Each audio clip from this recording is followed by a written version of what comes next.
তো রানী বিলকিসের কাছে যখন চিঠি পৌঁছে গেল, মন্ত্রীদের কাছ থেকে রানী বিলকিস মাশওয়ারা নিচ্ছে যে কেমন ভাবে কি করা যায়, এতদিন তো কেউ দেখে না, এবার ধরা খেয়ে গেছে, কি করতে পারি, কি করব মন্ত্রীরা, তোমরা ফয়সালা দাও, তোমরা বলো কি করতে পারি।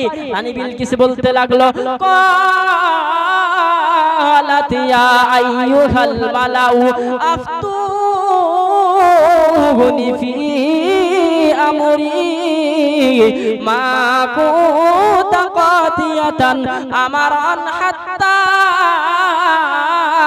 তাশাহাদুন। হে আমার মন্ত্রীরা, কি করব তোরা বল। মন্ত্রীদেরকে জিজ্ঞাসা করছে, হে আমার মন্ত্রীরা কি করব তোরা বল। তো মন্ত্রীরা, সব মন্ত্রী তো আর ভালো না, আর সব মন্ত্রী খারাপও না, কিছু কিছু বামপন্থী নাস্তিক সব জায়গায় থাকে না। যারা নাস্তিক ছিল তারা আলাদা হয়ে গেল।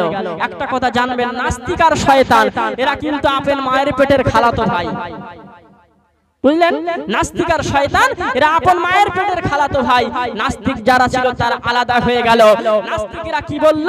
কোরআন নাস্তিকদের কথাটাও রেকর্ড করলেন। কোরআন বলছে, ক্বালু নাহনু উলু কুওয়াতিন ওয়া উলু বাসিন শাদীদ। কোরআন বলছে, নাস্তিকেরা বলছে, ম্যাডাম আমরা আপনাকে সাহসী বাপের কন্যা মনে করেছিলাম, এখন দেখছি আপনি হুজুরদের সঙ্গে হাত মিলান। নাস্তিকেরা বলছে, ম্যাডাম নাহনু উলু কুওয়াতিন, আমাদের ক্ষমতা আছে, ওয়া উলু বাসিন শাদীদ, আমাদের কাছে অস্ত্র শস্ত্র আছে, চিতা আছে, কোবরা আছে, বিজেপি আছে, টিএমসি আছে, ভয় নাই, সুলাইমানকে ধরলে ফিনিশ করে দিমু। যারা নাস্তিক তারা বলতে লাগলো। এইবার ম্যাডাম তো বড় জ্ঞানী মানুষ, ম্যাডাম বলছে, আমি যা জানি তোরা তা জানোস না, আমি জানি কওমে আদের ইতিহাস, আমি জানি কওমে সামুদের ইতিহাস, আমি জানি নমরুদের ইতিহাস, আমি জানি ফেরাউনের ইতিহাস। পয়গম্বরদের সঙ্গে লড়াই করে, যুদ্ধ করে আজ পর্যন্ত কেউ বিজয়ী হতে পারেনি। আমি রানী বিলকিস ও পারবো না। পয়গম্বরদের সঙ্গে লড়াই করে, যুদ্ধ করে আজ পর্যন্ত কেউ পারেনি, আমি রানী বিলকিস ও পারবো না। এইবার একটা কথা বলেছিলাম মনে আছে, নাস্তিক আর শয়তান কি? ওরা আপন মায়ের পেটের খালাতো ভাই। শয়তান যখন দেখছে নাস্তিকেরা আমার ভাইদের মুখে চুনকালি পড়ে গিয়েছে, ম্যাডাম কথা বলল না, এই বুঝি সুলাইমানের কাছে হাত রেখে মুসলমান হয়ে যায়। এইবার শয়তান কৌশল অবলম্বন করছে। শয়তান কি করছে? বড় একটা জুব্বা পরেছে, হাতে একটা তসবিহ নিয়েছে, এইবার গুনে গুনে যাচ্ছে। যদি ডাইরেক্ট জিজ্ঞাসা করি, রানী বিলকিস বলবে, কে তুই? আগে তো তোকে কোনোদিন দেখিনি, আগে তো তোকে কোনোদিন দেখিনি, কে তুই, কোথা থেকে এলি? শয়তান জুব্বা পরেছে, তসবিহ একটা নিয়েছে, নিয়ে গুটি গুটি গিয়ে বলছে, ম্যাডাম। রানী বিলকিস বলছে, কি ব্যাপার, কে তুমি? বলে, আমাকে চেনেন না, আমি হলাম এই জলসার সভাপতি সাহেব, এই মজমার সভাপতি সাহেব। ও সভাপতি না শয়তান? তো শয়তান কি বলছে শুনুন। শয়তান কি বলল? আল্লাহ রাব্বুল আলামিন শয়তানের কথাটাও কোরআনের মধ্যে রেকর্ড করে নিলেন। শুনবেন? আলোচনা ভালো লাগছে নাকি ঘটনা চেঞ্জ করব? তো শয়তান কি বলল? আল্লাহ রাব্বুল আলামিন শয়তানের কথাটাও কোরআনের মধ্যে রেকর্ড করে নিলেন। শয়তান বলতে লাগলো, ওয়া ইন্নী মুরসিলাতুন ইলাইহিম বিহাদিয়া। ম্যাডাম, সুলাইমান তো মিথ্যা নবী হতে পারে, সুলাইমান তো ভুয়া নবী হতে পারে, অতএব সুলাইমানকে পরীক্ষা নেওয়া দরকার। সুলাইমানের কাছে ঘুষ পাঠিয়ে দাও, ঘুষ। সুলাইমানের কাছে কিন্তু হাদিয়া পাঠিয়ে দাও, হাদিয়া। ঘুষ আপনাদের দিকে চলে তো?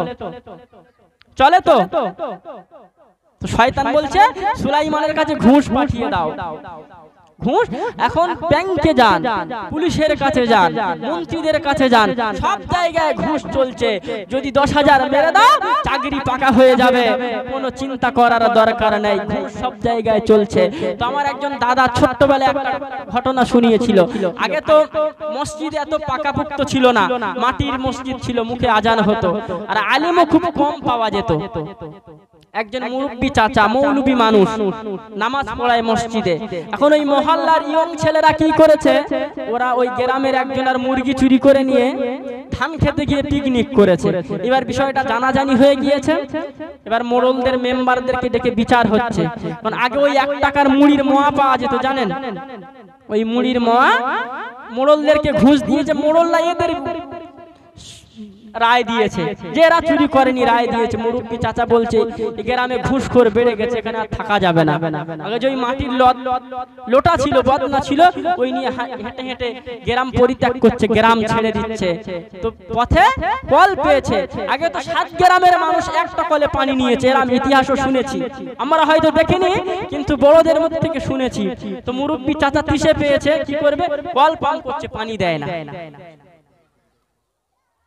তো মুরব্বী চাচা পাম করছে, পানি দেয় না। একজন যুবক রাস্তা দিয়ে যাচ্ছে, বলে ও চাচা কি করো?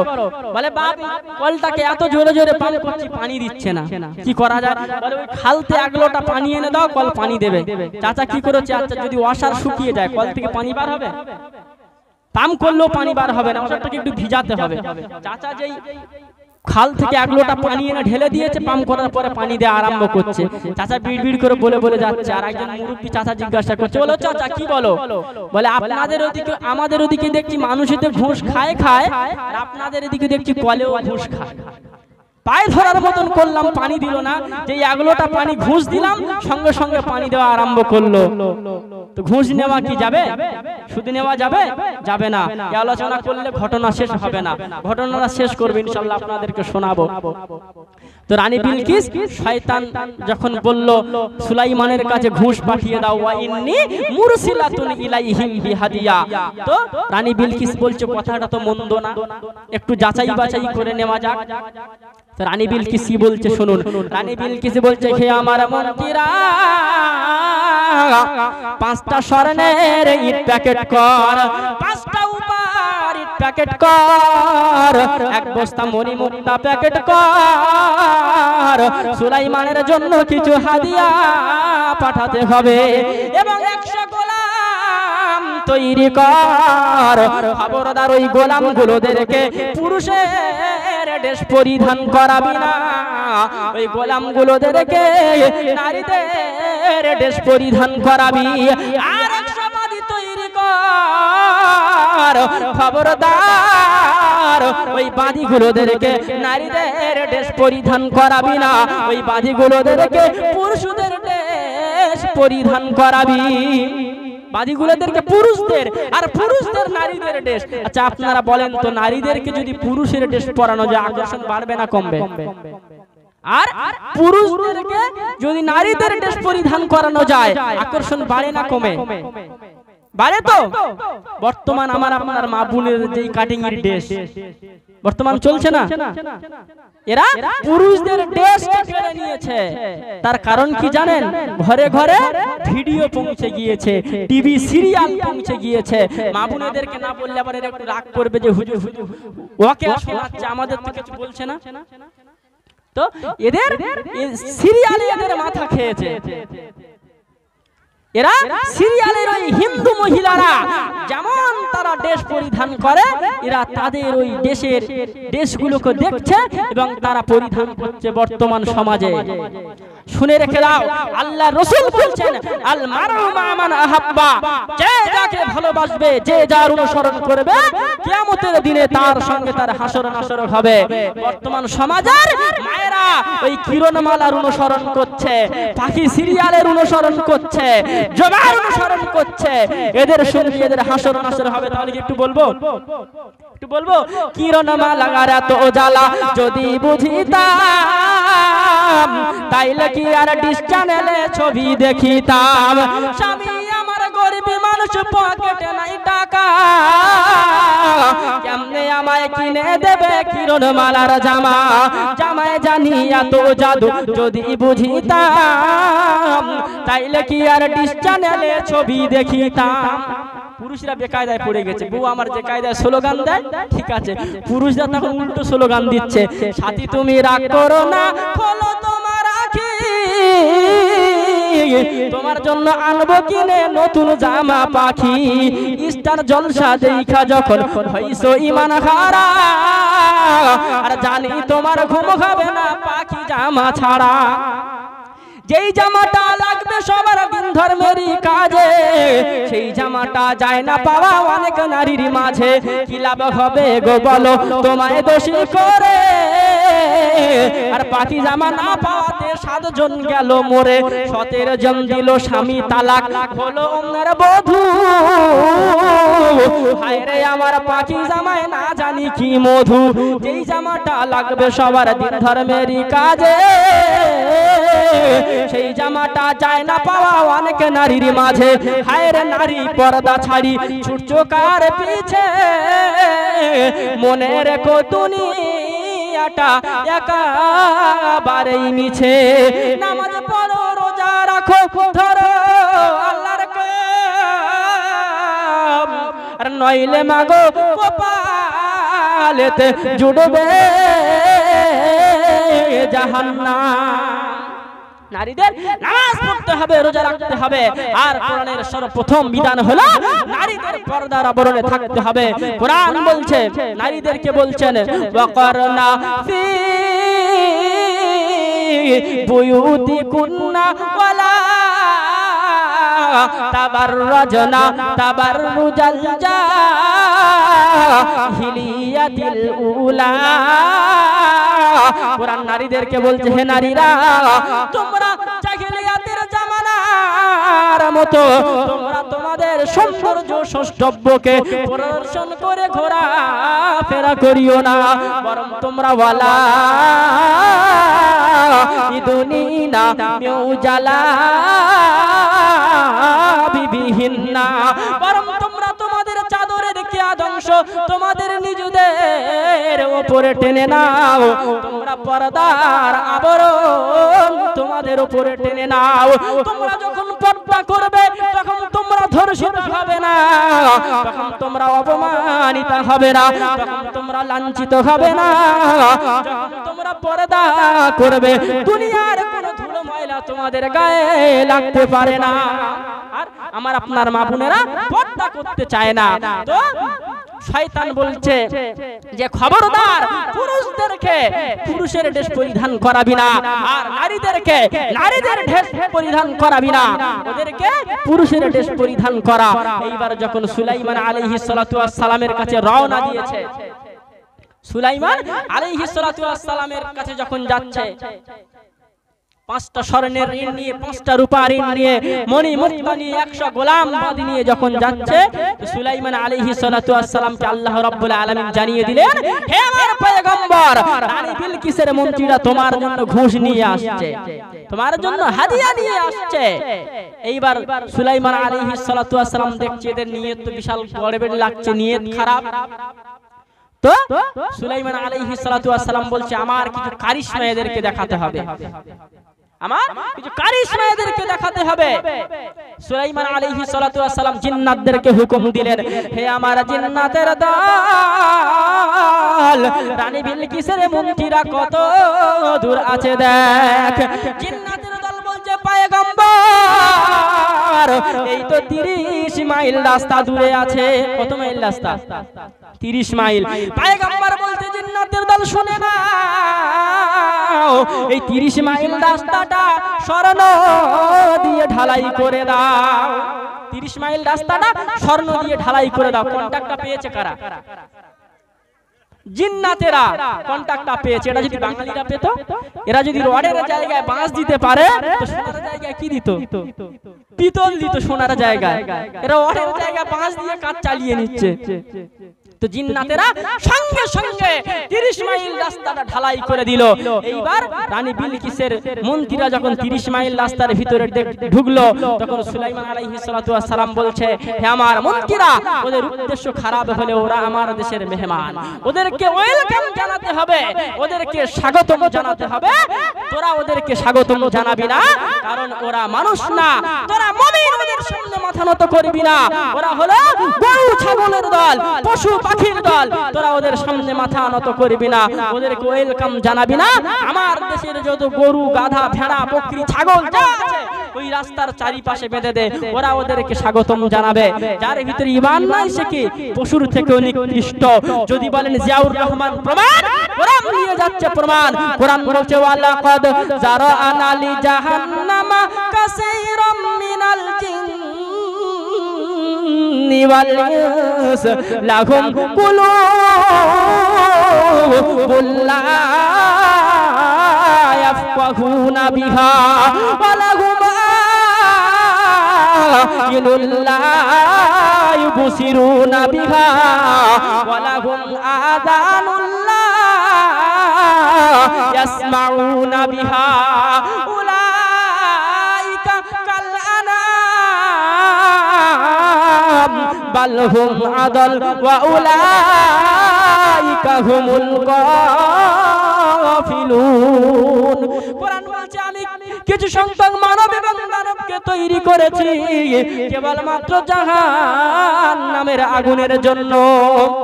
তারা কারা? কোরআন বলছে লাহুম কুলুবুন লা ইয়াফকাহুনা বিহা, তাদেরকে আমি অন্তর দিয়েছি যে সমস্ত জিনিস চিন্তা ফিকির করার কথা তারা সে সমস্ত জিনিস চিন্তা ফিকির করে না। তাদেরকে চোখ দিয়েছি, কান দিয়েছি, যে সমস্ত জায়গায় লাগাবার কথা তারা সে সমস্ত জায়গায় ব্যবহার করে না। এরা কারা? কোরআন বলছে উলাইকা কাল আনাম, এরা হলো চতুষ্পদ জন্তুর ন্যায়, বাল হুম আদাল, আরো নিকৃষ্ট, ওয়া উলাইকা হুমুল গাফিলুন। তারা হলো কারা? কোরআন বলতে তারা হলো গাফেল। যদি বলেন দিন সম্পর্কে গাফেল, দুনিয়া সম্পর্কে গাফেল, দুনিয়া সম্পর্কে গাফেল না, তাদের দুনিয়া সম্পর্কে এমন নলেজ আছে কি করে একটা গাড়ি আছে 10টা হবে, কি করে একতলা বাড়ি আছে 10 তলা হবে, তাদের নলেজ আগিয়ে আছে। তারা আমার দিনের দিক থেকে গাফেল। এরা হলো চতুষ্পদ জন্তুর ন্যায়, ওরা ওই রকম চতুষ্পদ জন্তুর ন্যায়, কারণ ওদের ভিতরে ঈমান নাই। তোরা ওদেরকে ওয়েলকাম জানাবি না, তোরা ওদেরকে স্বাগত জানাবি না। ওই আমার দেশের ভেড়া বকরি গুলো ওদেরকে স্বাগত জানাবে। এইবার যখন রানী বিলকিসের মন্ত্রীরা 30 মাইল রাস্তার ভিতরে ঢুকেছে, দেখি তো আশ্চর্য হয়ে গিয়েছে যে বেকার রাস্তা, দেশের রাস্তা 30 মাইল রাস্তা স্বর্ণ দিয়ে ঢালাই করা। এবার এক পা যায় এক পা পিছয়, আগে আগে যায় আর দেখছে রাস্তার চারিপাশে গরু, ভেড়া, গাধা বাঁধা আছে। কিছু দূর আগিয়ে গিয়ে দেখছে ইটের, স্বর্ণের ইটের উপরে গাধায় প্রস্রাব করে দেয়। আবার কিছু দূর আগিয়ে গিয়ে দেখে স্বর্ণের ইটের উপরে ছাগলে পায়খানা ফিরে দেয়। কেমন? স্বর্ণের ইটের উপরে গাধায় প্রস্রাব করছে, ছাগলে পায়খানা করছে। এদের দেখে তো আশ্চর্য। সুলাইমানের কাছে গিয়ে পা ঘষে ঘষে গিয়েছে, গিয়ে বলছে পয়গম্বর, আমাদের ম্যাডাম আপনার জন্য কিছু হাদিয়া পাঠিয়েছেন, নিলে নেন, না হলে ফেরত দেন। খুব দুঃখের সহিত বলছে। এরা তো মনে মনে আগে ফেটে যাচ্ছে রানী বিলকিসের উপরে যে এমন হাদিয়া কারোর জন্য পাঠায় নাকি যার দেশের রাস্তা স্বর্ণ দিয়ে ঢালাই করা। এরা যখন সুলাইমানের কাছে নিয়ে গেল, নবীদের চরিত্র দেখেন। যদি আমার আপনার সমাজের নেতারা হতো, বাপ আগে মাল সাইড ঘরে ঢোকা কেউ যেন দেখে। আর নবী মানুষ, চরিত্র দেখেন। বলছে তোদের ম্যাডামকে বলে দিবি আল্লাহ তাআলু আলাইয়া ওয়া আতুগুনি মুসলিমিন, আমার হাতে হাতে রেখে ডাইরেক্ট মুসলমান হয়ে আসতে বলবি, নাইলে আর ক্ষমা হবে না। দুনিয়া সে হর जुल्म को तुमने मिटाया, असनाम से काबा को भी पाकीज़ा बनाया। आए हबीब आलम तो अल्लाह का प्यारा, आए हबीब आलम तो अल्लाह का प्यारा। उम्मत का निगाहबान है तो मिल्लत का सहारा, उम्मत का निगाहबान है तो मिल्लत का सहारा। তো রানী বিলকিসের মন্ত্রীরা ফিরে আসলেন, এসে ম্যাডামকে বলছে, ম্যাডাম এমন ঘুষ খাওকে পাঠায় নাকি? এইবার রানী বিলকিস তো বুঝে ফেলেছে যে সুলাইমান মিথ্যা নবী না, ভুয়া নবী না। অতএব সুলাইমানের কাছে রানী বিলকিস সিদ্ধান্ত করে নিয়েছে। রানী বিলকিস মন্ত্রীদেরকে ডেকে বলে দিলেন, হে আমার মন্ত্রীরা, নাস্তিকের দল যায় চলে যাক, তোরা আমার সঙ্গে আয়। আমি বুঝে ফেলেছি সুলাইমান কোন মিথ্যা নবী না, সুলাইমান ভুয়া নবী না। আমি সিদ্ধান্ত নিয়েছি সুলাইমানের হাতে হাত রেখে মুসলমান হয়ে যাব। নাস্তিকরা চলে গেল। এবার রানী বিলকিসের সিংহাসন থেকে সুলাইমানের সিংহাসনের দূরত্ব কয় হাজার কিলোমিটার বলেছিলাম? কয় হাজার মাইল বলেছিলাম? এই দেখেন, मैं यहाँ हूँ मेरा दिल मदीना। बहुत গড়বড় হয়ে যাবে। সকালে উঠে জিয়াউর রহমানকে গালাগালি আরম্ভ করবে, যদি না কান দিয়ে দিল দিয়ে না শোনেন। এখন জিয়াউর রহমান বলে যাচ্ছে নতুন মাটির হাঁড়িতে তায়াম্মুম করা যাবে। যারা চায়ের দোকানে বসে জলসা শুনছেন তাদের উদ্দেশ্য বলছি, কিন্তু আপনাদের বলছি না, আপনারা খুব ভালো মানুষ, প্রকৃত মুমিন। একবার জোরে তাকবীর হবে। নারে তাকবীর, নারে তাকবীর, নারে তাকবীর। যারা চায়ের দোকানে বসে আছে এদেরকে বলছি, যারা চায়ের দোকানে বসে জলসা শুনছেন শুনে নেন। কারণ জিয়াউর রহমান বলে যাচ্ছে নতুন মাটির হাঁড়িতে তায়াম্মুম করা জায়েজ যাবে। এইবার জলসা শুনেছে সারা রাত চায়ের দোকানে বসে। সকালে শীতের রাত্রি বিবি ডেকে দিচ্ছে, কই গো নামাজ পড়তে যাবে না? আজান হয়ে গেল। মোবাইল দেখে বলছে 15 মিনিট সময় বাকি আছে, এত তাড়াতাড়ি রাখার দরকার কি আছে? আবার বিবি খানিকক্ষণ পরে ডাকছে, আরে এখনো 5 মিনিট বাকি, জ্বালাতন করার কি দরকার আছে? এইবার মোবাইল দেখছে 1 মিনিট বাকি আছে, মসজিদে যেতে গেলে 2 মিনিট 3 মিনিট সময় লেগে যাবে। কি করেছে, উজুও করতে পারছে না, উজু করতে গেলে আরো 1 মিনিট সময় চলে যাবে। এইবার সারা রাত তো চায়ের দোকানে বসে কষে জলসা শুনেছে যে বলে গিয়েছে মাটির হাঁড়ির উপরে তায়াম্মুম করা যাবে। এইবার কি করেছে, অনেক লোক কুটুম ছিল, তার রান্না হয়েছে, অন্ধকারে হাঁড়িগুলো উবুড় করে রেখে দিয়েছে, ভাত ভাত শেষ, কুকুরে না খায় উবুড় করে রেখে দিয়েছে। এবার রাত্রে দেখছে মাটির কালার লাগছে হাঁড়িটা। কি করেছে, তায়াম্মুম করতে গিয়ে ওই কালি হাঁড়ি উপরে দুবার হাত মেরে ঘষে নিয়ে মসজিদে চলে এসেছে। এইবার যখন ইমাম সাহেব সালাম ফেরাচ্ছে, আসসালামু আলাইকুম ওয়া রাহমাতুল্লাহ, যখন ডান দিকে সালাম ফেরালো, ডান দিকে মুসল্লির দিকে বাবারে বলে ঠিক রেখেছে। কি ব্যাপার?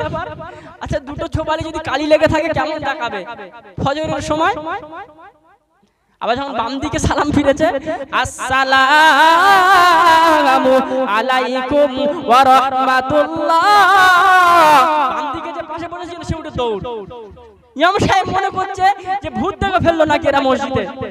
ওই জন্য যারা চায়ের দোকানে বসে জলসা শুনছেন মজমায় চলে আসেন, বাপজি অনুগ্রহ করে। সুন্দর সুন্দর কোরআন হাদিসের কথা হবে।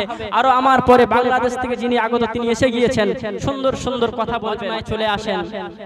এইবার সুলাইমান আলাইহিস সালাতু ওয়াস সালামের সিংহাসন থেকে রানী বিলকিসের সিংহাসনের দূরত্ব হলো 4000 মাইল। কয় হাজার মাইল? 4000 মাইল। এইবার তখন তার কোনো বিমানের ব্যবস্থা ছিল না। বিমান তো আবিষ্কার হয়েছে জুম্মা 8 দিন আগে। মানুষ যেখানে যেত পায়ে হেঁটে যেত, উটের উপরে যেত, ঘোড়ার উপরে সওয়ার হয়ে যেত। কিন্তু ওই সময় সুলাইমান আলাইহিস সালাতু ওয়াস সালামকে আল্লাহ রাব্বুল আলামিন একটা বিমান দান করেছিলেন। সেই বিমানের ভিতরে কয়টা সিট ছিল, কয়জন মন্ত্রী বসে থাকতো এবং কত হাজার খেজুর গাছ ছিল, এই নিয়ে যদি আলোচনা করা যায় আরো 2 ঘন্টা লেগে যাবে, আলোচনা শেষ করা যাবে না। তো সুলাইমান আলাইহিস সালাতু ওয়াস সালাম বিমানের পাওয়ার ক্ষমতা কত দিয়েছে শুনে নেন, আর আমাদের বিমানগুলোর সঙ্গে একটু মিলিয়ে নেবেন। ওটা আল্লাহর দেওয়া বিমান আর এটা মানুষের তৈরি করা বিমান। শুনেন সুলাইমান আলাইহিস সালাতু ওয়াস সালাম বিমানের গতি ক্ষমতা কত। কোরআন বলছে ওয়ালি সুলাইমান আর-রিহা গুদুহা শাহরু ওয়া রাওয়াহু শাহর। আল্লাহ রাব্বুল আলামিন বলছেন আমি সুলাইমানের বিমানের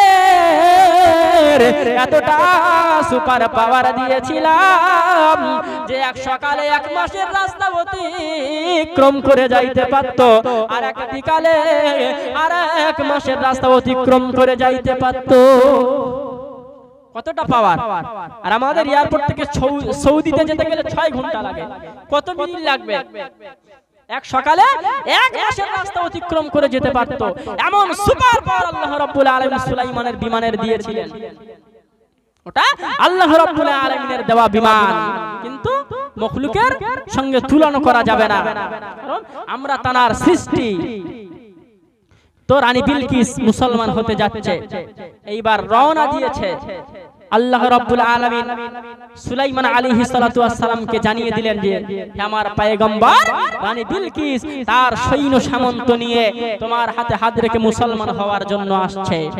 এইবার নবী মানুষ ভাবছে যে এমন আশ্চর্য কারিশমা দেখাতে হবে যাতে আমার প্রতি তার জন্য ঈমান আনা সহজ হয়ে যায়। এইবার সুলাইমান আলাইহিস সালাতু ওয়াস সালাম মন্ত্রীদেরকে ডাক দিচ্ছেন, ক্বালা ইয়া আইয়ুহাল মালাউ আইয়ুকুম ইয়াতিনি বিআরশিহা ক্বাবলা ইয়াতুনি মুসলিমিন। হে আমার মন্ত্রীরা, রানী বিলকিসের একটা সিংহাসন আছে, সে আমার হাতে হাত রেখে মুসলমান হওয়ার আগে আগে ওই সিংহাসনটাকে উপস্থিত করে দিতে পারবি। সিংহাসনটা দুনিয়ায় মাত্র 1 পিস, আর কোথাও নেই। কে আমার হাতে মুসলমান হওয়ার আগে আগে কে সিংহাসনটা হাজির করে দিতে পারবি? এই সিংহাসনটা আনা এতটা সহজ নয়। রানী বিলকিস যখন কোথাও যায় 7টা ঘরে 7টা বড় বড় তালা ঝুলায় এবং ওই সিংহাসনটা ওই ঘরগুলোর ভিতরে রেখে দেয় এবং 70 জন সহস্র গার্ড পাহারা দেয়। এক একজন গার্ডের পিছনে 1 লক্ষ করে সিপাহী পাহারা দেয়, কারণ অবৈধ প্রধানমন্ত্রী হলে পাহারাদার বেশি লাগবে। তো লাগবে না? কে আছে আমার মন্ত্রীদের মধ্যে যে সিংহাসনটা আমার কাছে হাজির করে দিতে পারবে? এইবার মজমার মধ্যে একজন ইফরিত নামক জিন, কোন কোন মুফাসসির বলেছেন একদল জিন যার নাম হলো ইফরিত, কোন কোন মুফাসসির বলেছেন একজন জিন যার নাম হলো ইফরিত। উঠে দাঁড়িয়ে গেল। কোরআন বলছে ক্বালা ইফরিতুম মিনাল জিন্নি আনা আতিকা বিহি ক্বাবলা তাকুমা মিন মাকামিক। ইফরিত নামক জিনটা দাঁড়িয়ে গেল, বলছে পয়গম্বর আপনার জায়গা থেকে উঠে না বসতে বসতে রানী বিলকিসের সিংহাসনটা হাজির করে দেব। রানী বিলকিসের সিংহাসনটা হাজির করে দেব, আপনার জায়গা থেকে উঠে না বসতে বসতে। আচ্ছা আপনারা বলুন তো, জায়গা থেকে উঠে বসতে বসতে কয়দিন লাগে? কয়দিন সময় লাগে? 2 সেকেন্ডও সময় লাগে না উঠে আবার বসতে। এর আগে হাজির করে দেবেন। কতটা সুপার পাওয়ার দিয়েছে আল্লাহ রাব্বুল আলামিন। দেখেন পয়গম্বর বলছে হবে না, আরো আগে লাগবে, আরো আগে। এই সময় তো হবে না। কে এমন আছে যে এত দ্রুত গতিতে এনে দিতে পারবে? মজমায় একজন আলেম জিন ছিল, ইনদাহু ইলমুম মিনাল কিতাব। কোরআন হাদিসের ওই সময়ে যে কিতাব তার ওহী তার ভিতরে ছিল, তার জ্ঞান তার ভিতরে ছিল, সে উঠে দাঁড়িয়ে গেল। আপনারা জানেন না আপনাদের মসজিদের ইমাম সাহেবের কত মর্যাদা, আপনাদের গ্রামের যে সমস্ত আলিম আছে তাদের কতটা মর্যাদা, যে সমস্ত ছেলেরা মাদ্রাসায় পড়াশোনা করে তাদের মর্যাদা কতটা আপনারা জানেন না। আপনারা আলিমদেরকে গালি দেন, আলিমদেরকে ছোট করে দেখেন। কোরআন আলিমদেরকে সম্মান দিচ্ছে, শুনে নেন। কোরআন বলছে আল্লাহকে যদি ভয় করে তারা হলো আলেম। ইন্নামা ইয়াখশাল্লাহু মিন ইবাদিহিল উলামা। ইন্নামা নুনে তাকিদ শুরুতে আল্লাহ রাব্বুল আলামিন আল্লাহ যে অবশ্যই অবশ্যই উলামারা আল্লাহ রাব্বুল আলামিনকে ভয় করে। আর আপনারা আলিমদেরকে গালি দেন। রাসূল বলছে শুনে নেন, মান সাব্বা আলিমান ফাকাদ কাফার। যারা আলেমদেরকে গালি দিল সে কুফরি করলো, আর যে সে কুফরি করলো সে কি জান্নাত পাবে? বলুন, জান্নাত পাবে? যে কুফরি করেছে সে জান্নাত পাবে? তাহলে আপনারা ইমাম সাহেবদেরকে শ্রদ্ধা করতে হবে। যদি বলেন জিয়াউর রহমান প্রমাণ ওই মজলিসে আলেম ছিল, কোরআন দিয়ে যাচ্ছে প্রমাণ, শুনে নেন। কোরআন বলছে কালা ইন্দাহু ইলমুম মিনাল কিতাব আনা আতিকা বিহি ওয়াবলা ইয়ারতাদ্দা ইলাইকা তরফুক। কোরআন বলছে আলেম সাহেব দাঁড়িয়ে গেল এবং বলতে লাগলো পয়গম্বর আপনার চোখের পলক না পড়তে পড়তে রানী বিলকিসের সিংহাসনটা আপনার সামনে হাজির করে দেব। চোখের পলক ফেলতে কয়েক ঘন্টা সময় লাগে? এক সেকেন্ডও লাগে না। সুপার পাওয়ার আল্লাহ রাব্বুল আলামিন আলেমদের মধ্যে দিয়েছে। আর আমি আপনি সেই আলেমদেরকে সম্মান করতে চাই না, হেও তুচ্ছ মনে করি। পাওয়ার আল্লাহ রাব্বুল আলামিন দিয়েছে। তো পয়গম্বর জিন্নাতদেরকে বললেন রানী বিলকিস কত দূর আছে একটা বার দেখ। জিন্নাতেরা দেখতে পাচ্ছে যে পয়গম্বর এই তো হই হল্লার আওয়াজ পাওয়া যায়, আর মাত্র 3 মাইল রাস্তা দূরে আছে। পয়গম্বর বলছে আমি নবী হিসাবে তো আমার কারিশমা দেখানো দরকার, আমার কারিশমা তো দেখানো দরকার। এই যে 3 মাইল রাস্তাটা এটা এমন স্বচ্ছ কাঁচ আর পানি দিয়ে ঢালাই করে দে যাতে বোঝা না যায় পানি আছে না কাঁচ আছে। এবং এই রাস্তার শেষে আমার একটা বিল্ডিং প্রস্তুত কর। আমি নবী মানুষ, আমার কোনো নির্দিষ্ট বিল্ডিং নাই, আমি গাছতলায় থাকি। তার জন্য একটা ক্ষণিকের, আমার জন্য একটা ক্ষণিকের নিবাস বানা। তো জিন্নাতরা কথা মতন সঙ্গে সঙ্গে কাঁচ আর পানি দিয়ে এমন ভাবে রাস্তা তৈরি করলো কাঁচ আছে না পানি আছে বোঝা যাচ্ছে না। আর তার শেষে একটা ঘর নির্মাণ করলো, একটা বিল্ডিং নির্মাণ করলো যাতে তার মুসলমান হওয়া সহজ হয়ে যায়।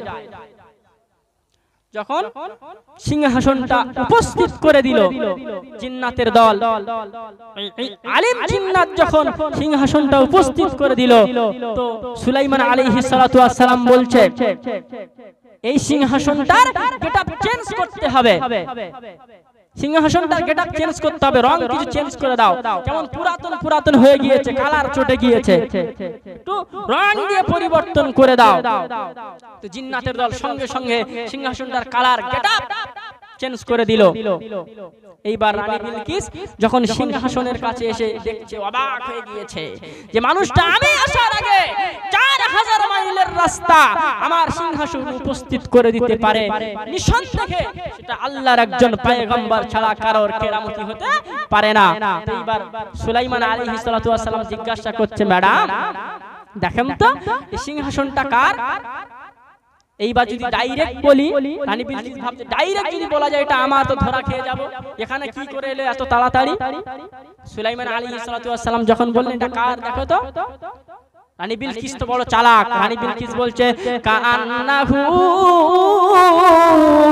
হুয়া, এটা জানা আমার, জানি কেমন মনে হয়, ডাইরেক্ট বলছে না আমার, এটা মনে হচ্ছে আমার, সরাসরি বলছে না আমার। তো সুলাইমান বলছে এখানে তো ধরা খাওয়াতে পারলাম না, ধরা খাওয়ানোর আর একটা জায়গা আছে। এইবার পয়গম্বর আগে আগে যায়, রানী বিলকিস পিছনে পিছনে যায়। পয়গম্বর যখন তার ওই খনিকের নিবাসে প্রবেশ করেছে, রানী বিলকিস সামনে দেখতে পাচ্ছে পঢেল সমুদ্রের মতন পানি, এমন ভাবে কাঁচ আর পানি আছে বোঝা যাচ্ছে না। এইবার রানী বিলকিস যাচ্ছে, আপনারা বলেন তো পানি দেখলে কাপড়, আমাদের সময় কাপড় তোলা না ছাড়া যদি কোথাও অল্প পানি পেতে থাকে কি করি, কাপড় গুটিয়ে নি।